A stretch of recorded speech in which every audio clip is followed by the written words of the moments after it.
Gameplay!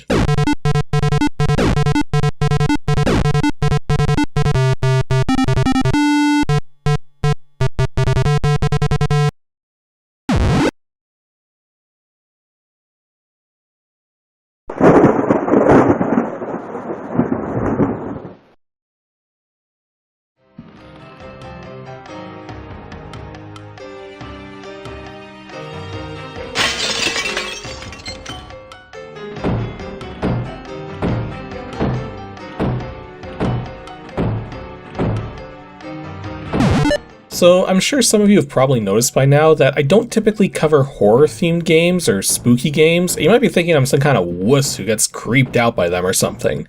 But the truth is that, well, I have the opposite problem. I literally can't get vested in horror-themed games because I feel zero fear or creepiness from them. And today's Ancient DOS game, Alone in the Dark, is no exception. Suffice to say, I've never actually played it before, until now. In fact, because so many horror-themed games copied Alone in the Dark's control scheme, I've actually not played many games using the kind of, quote, tank controls that this game exhibits. While I didn't make it to the end of the game, I did get far enough to get a good idea of what this game was about. And compared with things I've read and seen about the game as well, I would say that this isn't that bad a game. It's not an amazing game as far as gameplay is concerned. In fact, it can be pretty inconsistent the whole way through, but there's a lot of lore being presented and a lot of exploration to go with it. So as long as you enjoy these kinds of games, save often, and can adapt to the annoying things the game engine can end up doing, you'll have a good time.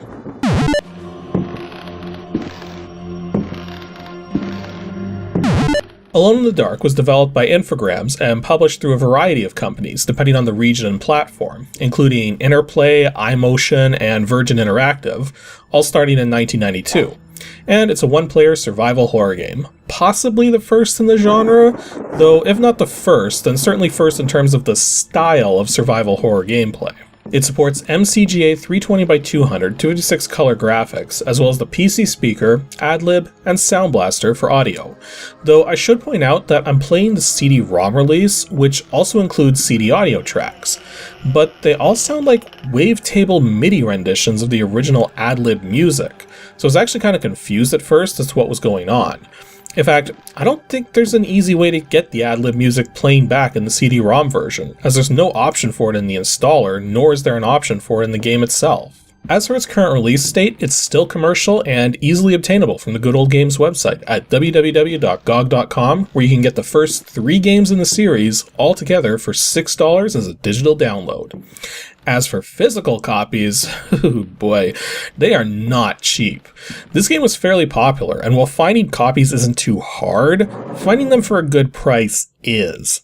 The cheapest copy I found for a loose CD of the macOS version was $10, and I had no success at all finding any of the floppy disk versions.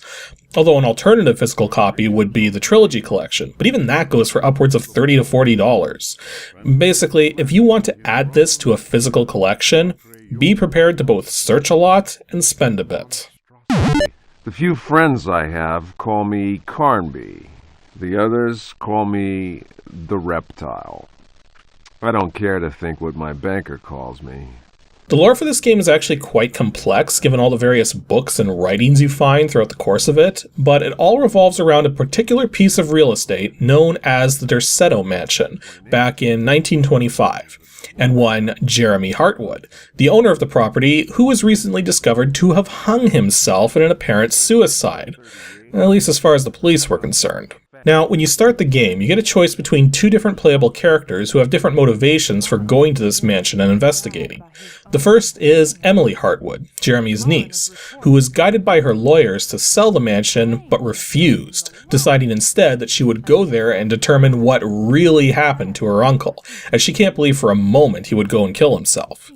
The other character is Edward Carnby, a private detective who's been down on his luck and in arrears with his banker, but was given a task by an antique store owner to fetch a piano from the loft of the Derceto Mansion. Interestingly enough, even though Edward's role in this game is less significant than Emily's, he would be the one to go on being the main protagonist in the sequels. Though ultimately, no matter which character you play as, the actual progression through the game is exactly the same. So it's not quite clear to me why they went through the extra effort of having 2 characters. Besides, for as creepy as the game's supposed to be, nothing in it quite compares with the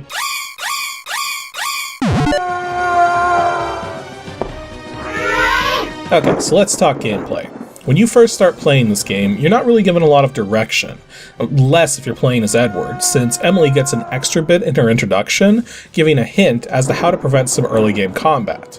But in any case, the controls are fairly simple, though they take some getting used to. As opposed to using the arrow keys to move in particular directions as one would typically expect, the arrow keys are instead used to move forwards and backwards and to turn clockwise and counterclockwise. Now, this type of control scheme is euphemistically called tank controls, given the similarity to how a tank moves, even though the actual controlling devices in a tank are considerably different from a quad of arrow keys. The reason the controls work in such a wonky way is because of the cinematic approach to the visuals. The game offers a variety of pre-rendered screens shown from various angles to give the impression of full-sized rooms with lots of details, but this meant the camera would change position frequently as the player moved around. Thus, to prevent the player's movement from getting messed up with every camera change, the player instead simply walks forwards or backwards along a current trajectory and turns that trajectory relative to themselves instead of the camera. It'd actually be many years before this style of gameplay was completely retired in favor of proper cameras and movement systems given advancements in 3D rendering. You also have the ability to run, but I couldn't figure it out at first. I read about running in the manual, and it suggested tapping the button again while already walking, so I just sort of assumed it meant to double tap. But nope. If you try double tapping the up arrow key, you're just going to end up walking normally almost every time. The trick is really what the manual said. You have to release the up arrow while already walking, then quickly tap again to get the run animation started. It's pretty awkward and unreliable, so I would recommend not trying to do it in emergencies and to only really use this run for getting around quickly through places that you've already been. You also use spacebar to perform your selected action, and the enter key to enter a menu where you can choose actions and items from. The main actions you can perform without an item selected are fight, open search, close, and push. The fight puts your character into a special fighting stance, which we'll talk about a little later. Open search is used to interact with objects. Close will close doors if you really want to for some reason. And I found there's not really any good reasons for doing so, since almost none of the enemies will leave the rooms they're assigned to. While push is used to push heavy objects around, while lighter objects will move around just by walking into them. Annoyingly, there's no way to pull objects, so if you get an object stuck in a corner, getting it out of said corner can be, well, interesting. Now, right from the start, the game's already set you up for an ambush. If you don't leave the loft with any sense of speed, a strange rat-like monster will jump through the window and attempt to tear your face off, forcing you to fight it. But if you were playing as Emily, you'd have been told that her uncle kept an old wardrobe in front of the window for some unknown reason. So if you're quick and go push the wardrobe in front of the window, the monster won't be able to get inside. But this isn't going to stop the zombie from coming up. But since you know about the wardrobe, you can just push this large chest over top of the zombie trapdoor and presto, don't have to deal with it either. But this leads into a gripe I have with this game, and the main reason why I was saving like a lunatic while playing through this. It is 100% impossible to beat this game without knowing ahead of time what you're going to encounter. Remember, this is my first time playing the game, and a first time player who starts with Edward is not going to know about moving the wardrobe. And even if you start as Emily to get that tip, you're not going to have moved the chest because it's even less obvious that you need to do so. Now, you could just fight those monsters off, so it's not really that bad. But just down the stairs, you reach a hallway, and while your character walked through this hallway just fine to get up to the loft, attempting to walk through it again results in your instant demise. Now, if there were only a few moments like this throughout the game, I wouldn't be too upset. But I'd say like 90% of the rooms in this game have traps like this, where if you don't know what's coming and how to deal with it, you're dead. Picked up a vase, attacked by a monster, dead. Went into a storeroom, attacked by a zombie, dead. Walked up to a ghost, transforms into a spinning orb demon from hell, dead. Picked up some arrows from a statue, assaulted by tiny spiders, dead. walks down a corridor, attacked with heat-seeking axes from a painting, dead. Reading a freaking book, dead. So yeah, this game does not play fair, and it doesn't really expect the player to play fair either, all things considered. That's why you want to save frequently. However, there are some bits and pieces of mercy in how the game functions. For starters, as mentioned before, enemies are incapable of leaving the rooms they spawn in, with the exception of those orb demons. Thus, if you're not sure how to deal with something, or don't want to deal with it, you can just run away and you're fine. In fact, many enemies don't have reliable means of defeat, like this purple plant thing in the bathroom, so running away is absolutely a viable option, or in some cases, stunning an opponent with an attack and doing what you want to do in the room before they have a chance to recover, provided the enemy is even susceptible to attacks. The game's also fairly generous in terms of maximums, in that there aren't any. Well, save for your inventory space. Your inventory in this game is limited by weight instead of by quantity of items, as the game has weight values attached to every item, but never actually reveals those weight values to you. Thus, the more heavy and large stuff you're carrying, the fewer items you'll be able to carry overall. But there's no maximums for everything else, so whenever you find some health flasks or bullets for your guns or oil for your lamp, just use it. There's absolutely no good reason to save any of it. In fact, don't save the empties either. Yeah, when you use up oil cans and health flasks, they still remain in your inventory, so gotta find a good place to drop them. And once I figured out I didn't need this stuff, I just started making piles of junk in corners. Hey developers, really could have used a better place to store my junk. The puzzles don't stop with the loft either. When I first got to the dining room, I ended up trying to kill all of these zombies the hard way, with knife slaps. But I later figured out that if you put some soup you found on the table in here, the zombies will totally not bother with you. Also, that painting with the homing axes can just be covered up with a blanket you found, and thus, no more axes.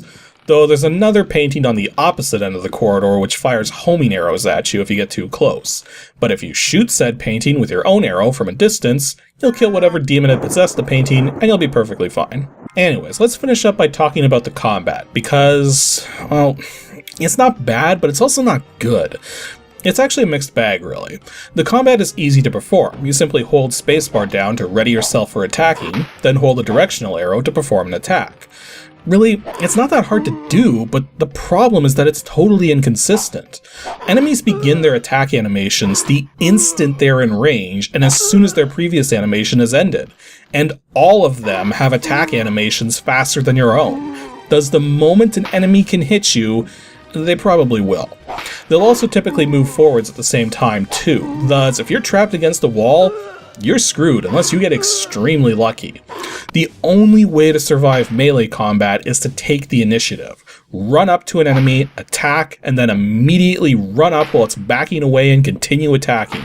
And even this tactic is not 100% foolproof, but it's the only one which has any reasonable chance of success. Although instead, you could use your guns. You get both a rifle and a revolver, both of which are pretty easy to use, though they can be very tricky to aim depending on where you and your opponent are in relation to the camera. My advice for getting the most accurate shots off with the guns is to always point them towards or away from the camera, which means lining yourself up in such a way so that the enemies are also in front of you or behind you, relative to the camera.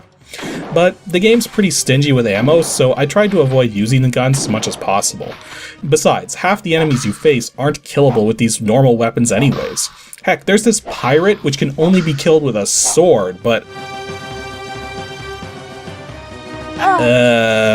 okay, so I should probably address that the game is pretty resilient to unwinnable states. That saber we broke is needed for a puzzle, but it doesn't need to be intact to solve said puzzle. We just need the whole thing, intact or not. However, unwinnable states are still very possible, particularly if you waste things. So one good piece of advice I have is that if you use something up and it has no effect and you're no longer able to use it, reload and try something else. Another good piece of advice for the late game, which I didn't get to, is that you'll encounter water. and as soon as your rifle gets wet, it's no longer usable, but the revolver will be fine. So it's best to use up your rifle first, then switch to the revolver once you're out of rifle bullets. One other tip I want to give, which I didn't discover until after I was done playing, is that throwing items is weird. Many items give both a throw and a drop command, and in practice, they both tend to do the same thing, just drops an item on the ground. But what I found out later on is that if an item has a special purpose when thrown, you'll actually see it fly across the room instead of just drop straight to the ground. So if you're trying to figure out which purposes particular items may serve, throwing them can actually be a good way to figure it out. The last thing to mention is that the very late game segments introduce platforming, along with a jump command and the ability to jump 3 different distances depending on if you're standing still, walking, or running when you jump. Again, I didn't get this far, so I didn't get to experience it, but given what we've seen of the camera angles and everything, I'm going to go out on a limb and say that those sections are probably not good. Its rhythm of far-off drums. Overall, Alone in the Dark is clunky and inconsistent, but really, those are the only negative things I have to say about it. The game definitely invokes a chilling atmosphere despite the low polygon counts and colorful graphics, thanks in part to the music and to how dangerous everything in this mansion is. Although by today's standards, this is definitely a very tame game as far as the spooks are concerned. You'll even notice the lack of a violence warning for this video, since if there is any graphic violence, I didn't get far enough to experience any of it. This is a must-play for fans of the survival horror genre, and even people into more action-driven inventory adventure titles probably get a kick out of it too. But if neither of those appeal to you, then there's nothing here for you. Now, something I find curious is that this is one of those games which is timed properly in most circumstances, but has a few instances of poor timing. Any moment when the 3D engine is running, the gameplay will run at its proper speed and at as high a frame rate as it can muster. But anytime the 3D engine is not running, a higher frame rate will in turn speed up the game's processing, which can make certain aspects run way too fast. Now, the GOG release sets a fixed cycles count of 11,000, and that's actually a pretty good compromise between a consistently high frame rate and having the non-3D stuff timed out properly. The GOG release sets a bunch of other things too, which are totally unnecessary. Just worry about the cycles count, and you're good to go. Anywho, that's all for today's episode of Ancient DOS Games. I'm going to need an extra week to tackle the final episode of Season 5, episode 250, so it'll be going up on Saturday, October 20th, and we're going to be taking a look at something pretty epic, initially left unrivaled, only for things like ZZT and Megazooks to completely eclipse it in the long run. Now, since this is a season finale, all correct guesses sent in will make the credits, so be sure to send your guess to adg@pixelships.com, and stay tuned as we dive into something I've been wanting to talk about ever since I started this series.